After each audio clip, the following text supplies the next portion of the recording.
So Donald Trump has signed two executive orders, one in which he has said that the government of the US will only recognize two sexes, male and female, effectively rendering the entire trans community in the US invisible or unrecognized. In a second order, he has ended what he called a radical and wasteful diversity, equity, and inclusion program inside federal agencies. Now, both of these orders are being termed by White House officials inside the administration as part of an agenda to restore sanity. In this video, I will tell you what impact this will have on the trans people on the ground, but more importantly, what the arguments are inside the Trump administration and his campaign in order to pass these rules, and also what the rebuttals are for each of those arguments. And if you stay till the very end, there's an interesting story that I'll tell you as well. Let's first take a look at what the order says. Now, the first order on sex or gender basically says that the federal government in all of its forms and all its documentation will stop using the word gender. It will only use the word sex, and under sex it will only give you two options, male or female. Now, this directs that State Department, Department of Homeland Security, so whether it is passports, visas, global entry cards, will actually depict the holder's sex. Now, sex, from what we understand, has been defined based on whether a person is born with eggs or sperm rather than their chromosomes. So it's not about what you currently identify as, or if you have transitioned at some point in your life, it is what you were born with.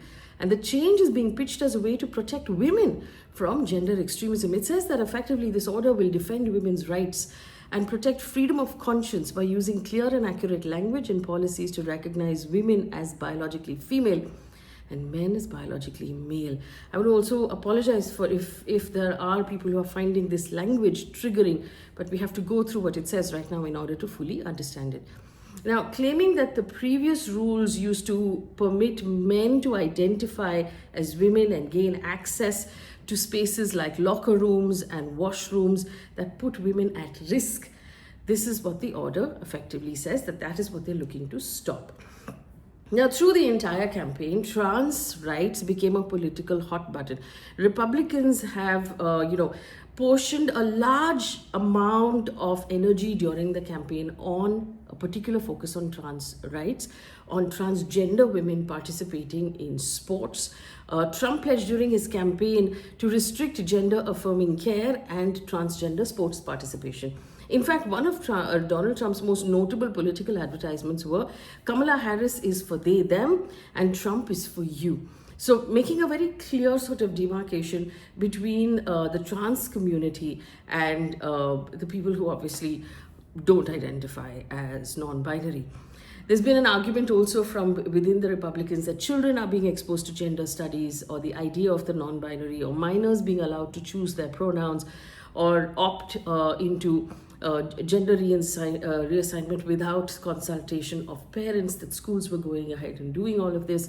And on the soft culture wars on social media, there was the idea that this whole thing was a minefield in terms of figuring out how to properly use pronouns. People were getting upset, people were getting cancelled, that LGBTQ plus, and it kept adding more letters to it. There was all becoming too much, that there was too much of this cancel culture. And, it was just not okay, it needs to be done away with. These were a lot of the arguments on the ground. Now, after these rules have been passed, what will change? Well, to begin with, let's take a look at how many trans people there are in the US based on the census. The US Census Bureau Household Pulse Survey says 1.14% of the nation's adult population of 3 million Americans identify as transgender. Effectively now, what the Donald Trump campaign is saying, or the administration is saying, is that these people are all pretending, that there's actually no such thing as transgender. So they're effectively saying that 3 million Americans are pretending to be trans, whereas they should actually just stick to the gender or the sex that they were born with.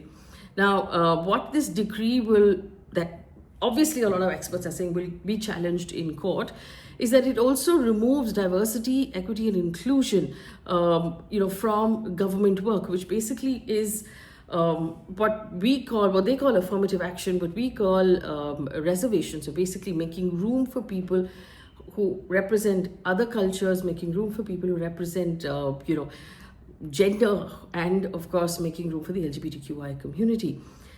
What this does is makes inclusion basically enemy number one of American culture, saying that this is anti-merit. That's what the argument has been.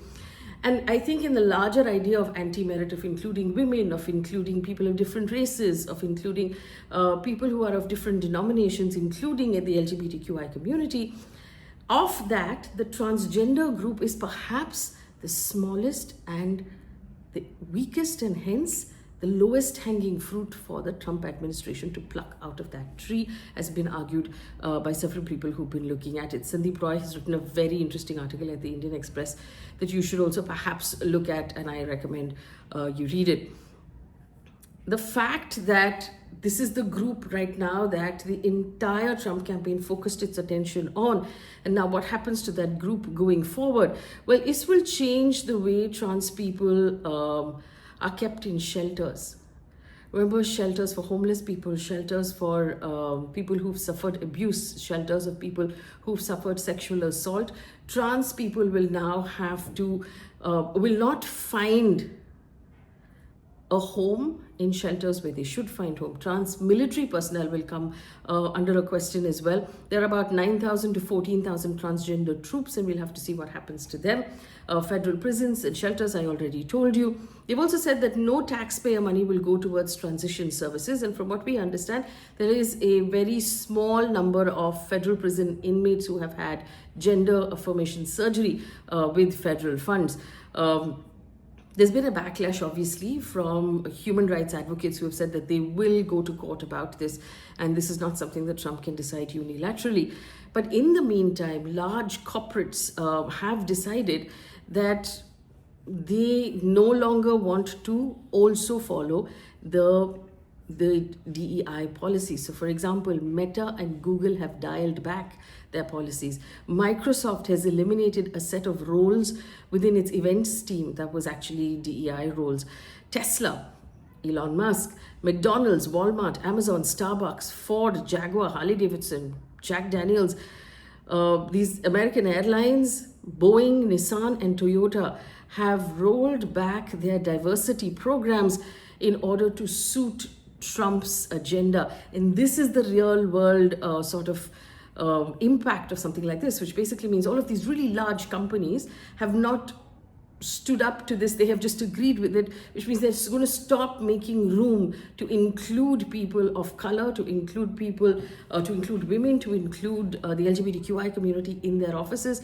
They're going to stop. These are policies that would talk about reducing bullying, that would talk about creating equitable spaces. All of this is going to get dialed back.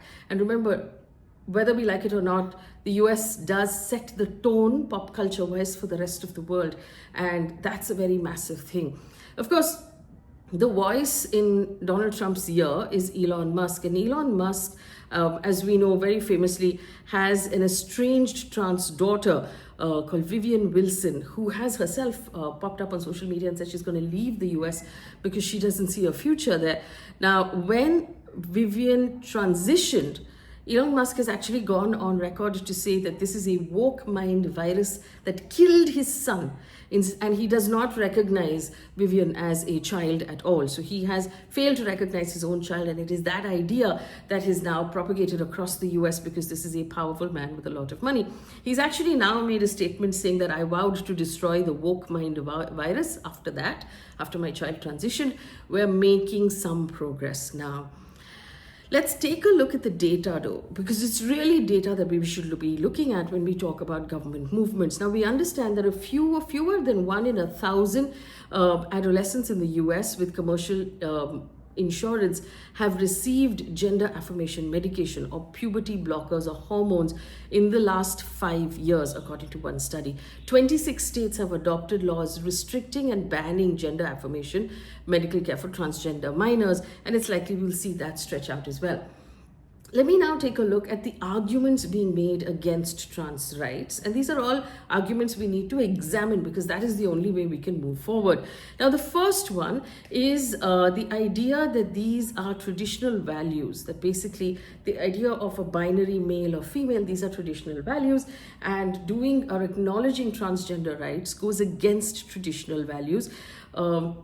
But the truth is, if we consider it as a rebuttal to that, there was at one point where in America themselves in the 70s, before the movement of feminism, it was considered that women should not go to work, that women should not serve in the armed forces, that women are not equal to men, and that their place is actually in the home. Now, these are all ideas that are coming back in this current day and age, but society tends to evolve. And the truth is, traditional values don't always find a logical place in modern society, and we need to evolve along with society.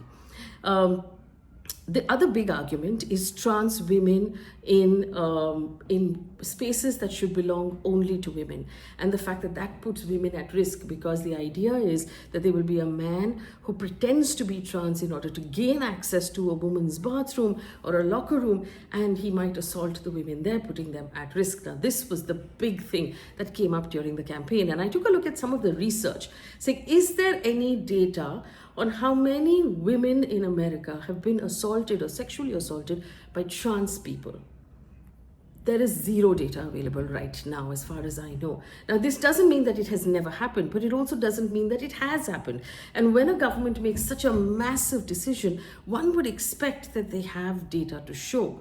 In fact, the data that is actually available is that trans people themselves are targets to a disproportionately large amount of violence in order for simply being trans. Let's take a look at the California Violence Experiences Study of 2023. And the state of California is perhaps considered the furthest on that particular pendulum of trans rights. So it says that specifically, 14% of the non-binary people and 27% trans people reported physical violence in the last 1 year. 56% non-binary and 40% trans individuals reported sexual violence or assault in the last 1 year. But there is no data of women, of cisgender women being assaulted by trans people. There is a lot of data of cisgender women being assaulted and sexually assaulted by men. And this is not data. This particular decision or this particular idea is not data backed, is what I'm saying to you. Secondly, the idea that supporting transgender rights puts children in harm, and it could later lead to regret when these same children decide that they made a bad decision. Again, data shows that listening to children and affirming what they're feeling significantly reduces depression, anxiety, self-harm, and suicide. And to the idea that children are being allowed to misgender themselves or to choose pronouns very early, they can be tackled with more regulation. These can be tackled with proper counseling. These can be tackled with actually putting in proper structures so as to not hurt these ideas. There is also the idea that changing documents and providing medical care is unnecessary and it's harmful and expensive for the government. Research also shows that accurate documentation will increase safety for trans people, reduce the possibility of assault, will actually gender affirmation medical care is being endorsed by the World Health Organization, which incidentally Donald Trump has pulled out of, the American Medical Association, and psychological studies actually affirm the fact that the experience of transgender is real and it is not something that people are actually imagining. In fact, there is consensus among medical and psychological experts that being transgender is a legitimate experience, that it is not a trend and it is not a disorder in some kind. Let's take a look at the idea of religious beliefs and the belief that if you use someone's pronoun or you acknowledge someone to be trans, that in some way infringes on your ability to follow your religion. It doesn't really, because it doesn't stop you from following your religion, and legal protections for trans people don't infringe on any religious activity. But I also want to acknowledge here the fact that the idea that there are only two genders is a modern Christian idea.